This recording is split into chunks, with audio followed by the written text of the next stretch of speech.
তামিলনাড়ুর মুখ্যমন্ত্রী হিসেবে শপথ নিলেন টিভিকে প্রধান বিজয় থলাপতি। 234 আসনে তামিলনাড়ু বিধানসভায় সরকার গঠনের জন্য প্রয়োজন 118টি আসন।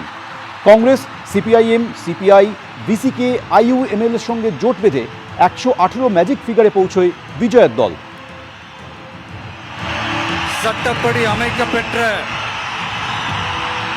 চেন্নাইয়ের জওহরলাল নেহরু স্টেডিয়ামে মেগা শপথ গ্রহণ অনুষ্ঠান হয়। অনুষ্ঠানে যোগ দেন লোকসভার বিরোধী দলনেতা রাহুল গান্ধী। মন্ত্রী হিসেবে শপথ নিলেন 9 বিধায়ক।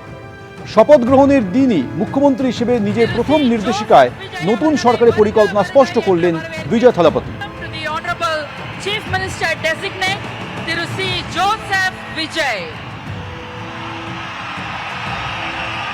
বিজয়ের জারি করা নির্দেশিকায় উল্লেখ রয়েছে 200 ইউনিট পর্যন্ত বিদ্যুৎ বিনামূল্যে সরবরাহ করা হবে। মাদক সংক্রান্ত সমস্যা মোকাবিলায় একটি বিশেষ টাস্ক ফোর্স গঠনের নির্দেশ দিয়েছেন তিনি।